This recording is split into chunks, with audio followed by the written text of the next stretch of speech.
Good afternoon. And I want to thank Carnegie Mellon for providing this space and all the promise it holds for future jobs in a high-tech world. In the recent days, we've had a lot of talk about who's going where and how I've decided to come to Pittsburgh to talk a little bit about what's going on right now. In the early days of World War II, Franklin Roosevelt told the country, and I quote, "The news is going to get worse and worse before it gets better and better. And the American people deserve to have it straight from the shoulder." Straight from the shoulder. The job of a president is to tell it straight from the shoulder, tell the truth, to be candid, to face facts, to lead, not to incite. That's why I'm speaking to you today. The incumbent president is incapable of telling us the truth, incapable of facing the facts, and incapable of healing. He doesn't want to shed light. He wants to generate heat, and he's stoking violence in our cities. You know, this is a tragic fact of the matter that about his perilous hour, that how he's dealing with this perilous hour in our nation. And now we have to stand against violence in every form it takes. Violence we've seen again and again and again of unwarranted police shooting, excessive force, 7 bullets to the back of Jacob Blake, knee on the neck of George Floyd, killing of Breonna Taylor in her own apartment, violence of extremists and opportunists, right-wing militias, militias, militias, militias, militias, militias, militias, militia, militia, militia, and to derail any hope and support for progress. The senseless violence of looting and burning and destruction of property. I want to make it absolutely clear, something very clear about all of this. Rioting is not protesting. Looting is not protesting. Setting fires is not protesting. None of this is protesting. It's lawlessness, plain and simple.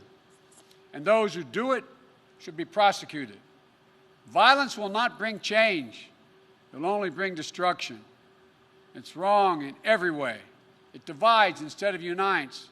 Destroys businesses, only hurts the working families that serve the community. It makes things worse across the board, not better. No, it's not what Dr. King or John Lewis taught, and it must end. Fires are burning, and we have a president who fans the flames rather than fighting the flames. But we must not burn. We have to build. This president, long ago, forfeited any moral leadership in this country. He can't stop the violence because for years he's fomented it.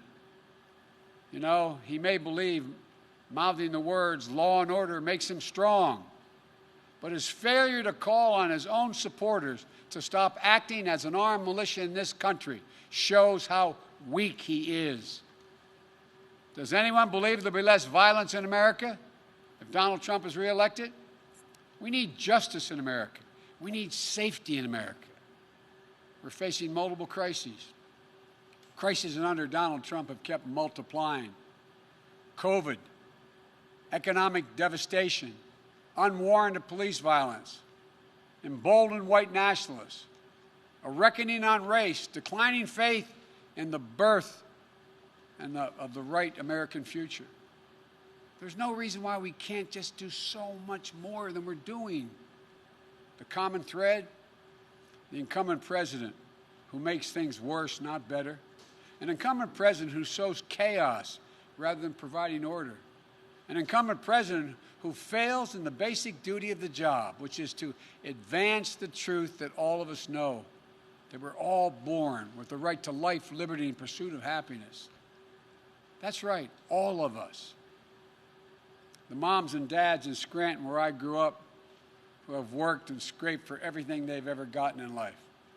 The auto worker in Michigan, who still makes the best automobile in the world. The single mom in Ohio working 3 jobs just to stay afloat, who'll do anything for her child. Retired veteran in Florida, who gave everything he had to this country and now just wants us to honor the promises made to him. Lord & Taylor salesperson who just lost their job, a store closing after 194 years in business. Nurses and doctors in Wisconsin who've seen so much sickness, so much death in the past 6 months. And they wonder how much more can they take? But still, they muster up the courage to take care of those patients in this pandemic while risking their own lives. Researchers in Minnesota who woke up this morning determined to find a breakthrough in treating cancer. And will do the same thing tomorrow and the day after and the day after, because she'll never give up. White, black, Latino, Asian American, Native Americans, everybody. I'm in this campaign for you, no matter your color, no matter your zip code, no matter your politics. When I think of the presidency, I don't think about myself. It isn't about my brand. It's about you, the American people. We can do better, and we have to do better. And I promise you this, we will do better. You know, the road back begins now in this campaign. You know me. You know my heart. You know my story, my family story. Ask yourself, do I look like a radical socialist with a soft spot for rioters? Really? I want a safe America, safe from COVID, safe from crime and looting, safe from racially motivated violence, safe from bad cops.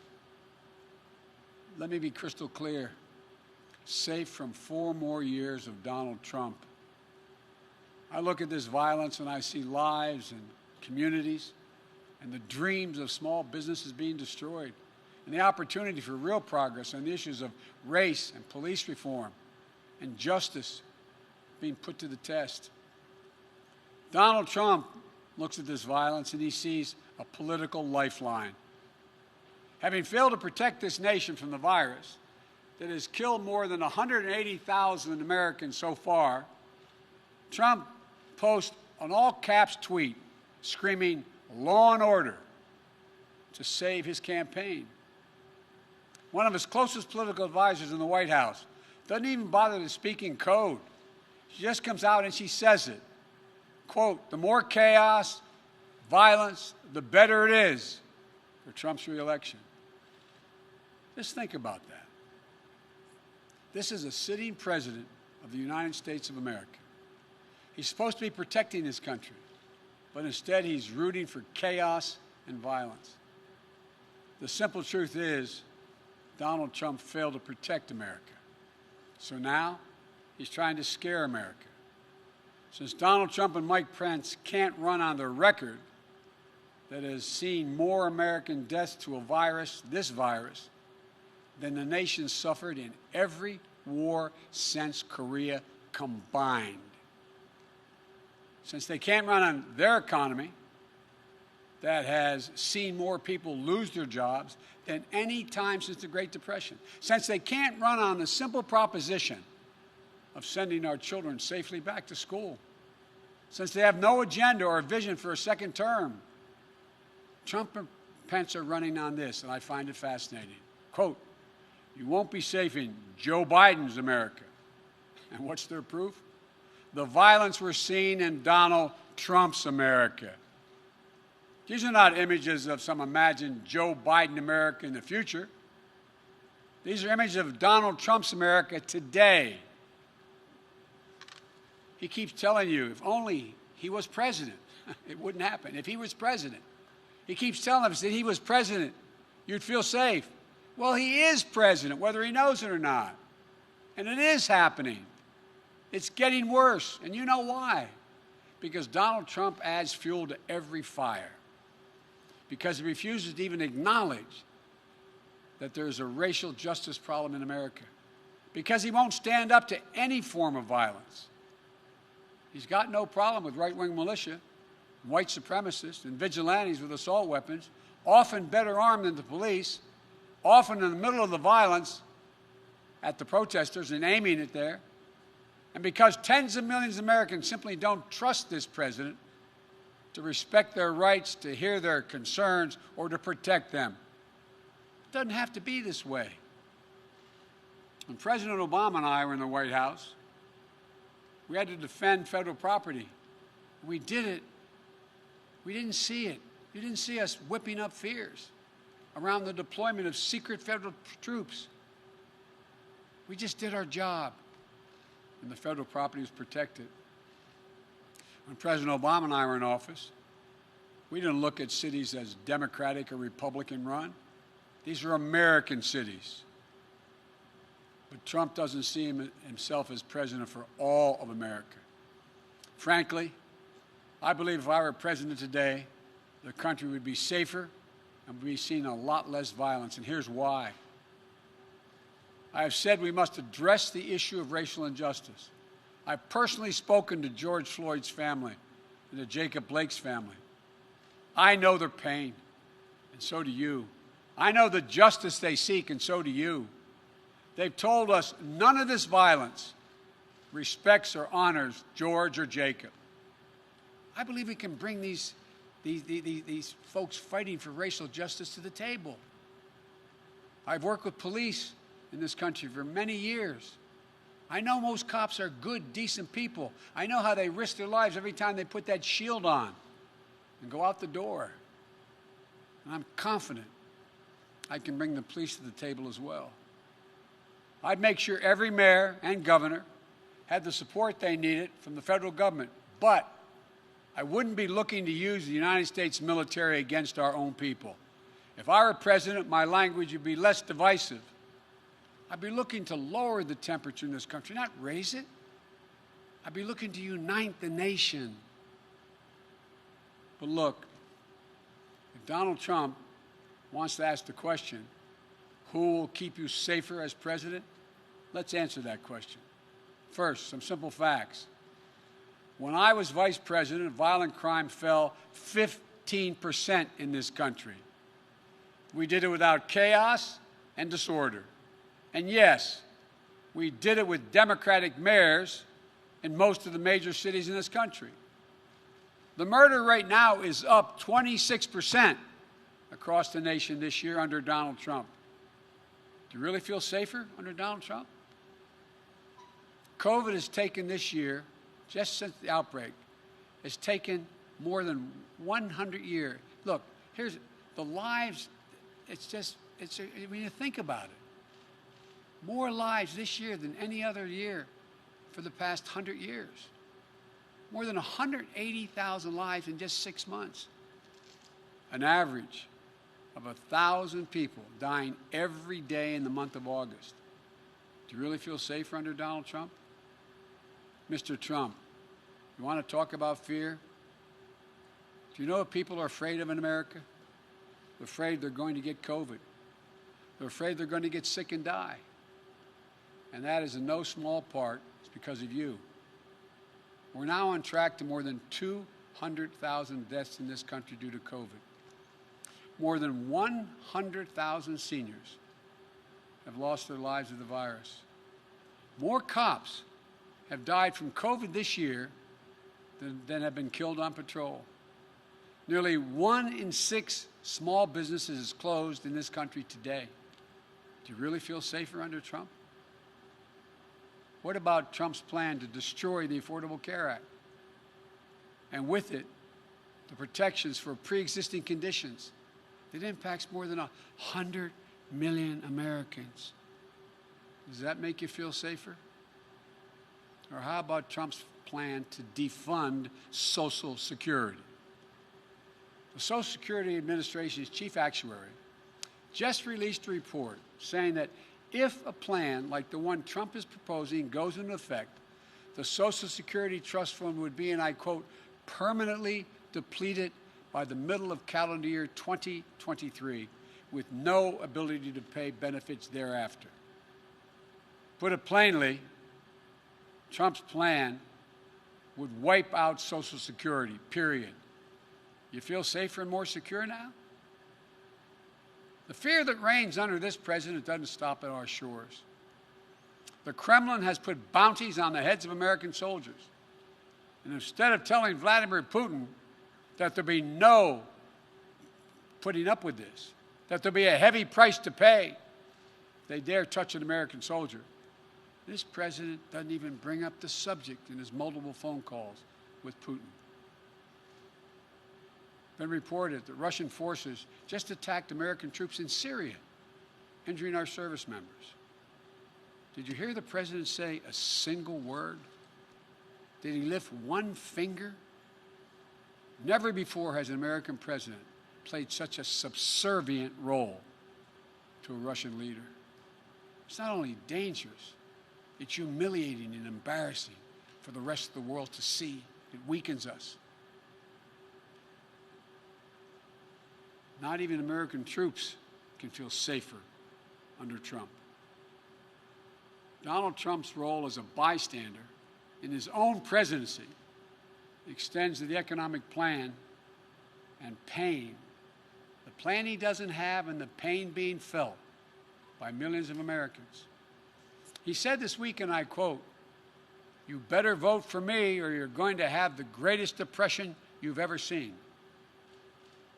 Does he not understand and see the tens of millions of people who've had to file for unemployment this year so far?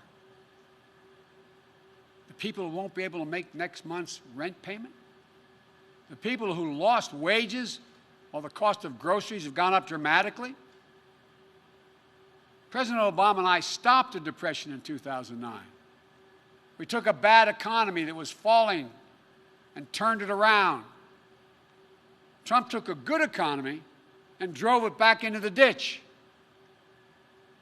Through his failure to get COVID under control, his failure to pull together the leaders in Congress, his failure to deliver real relief to working people, has made our country's economic situation so much worse than it had to be. When we talk about safety and security, we should talk about basic security of being able to look your child in the eye and tell them everything's going to be okay. Don't worry, honey, we're not going to lose our home. We're going to be able to put food on the table. It's going to be okay. It's the job of a president. I've laid out an agenda for economic recovery that will restore a sense of security for working families. We won't just build things back the way they were before.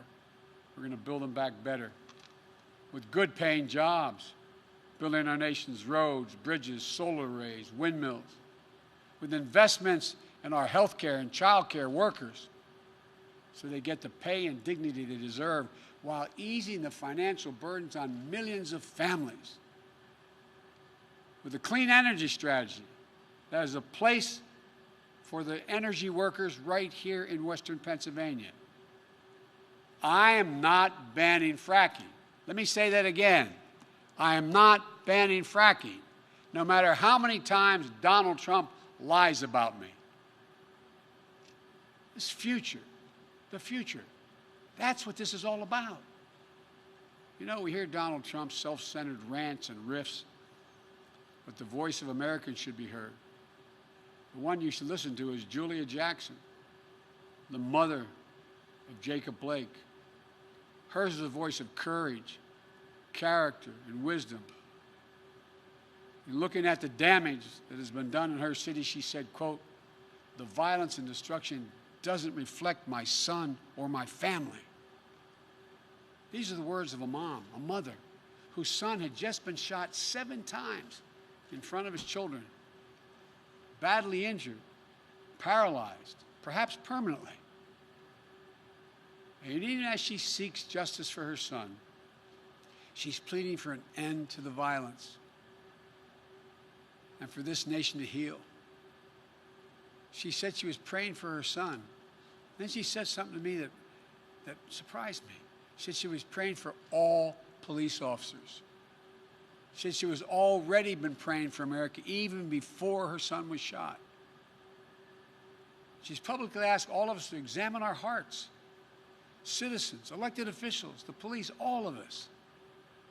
And then she said this, quote, "We need healing.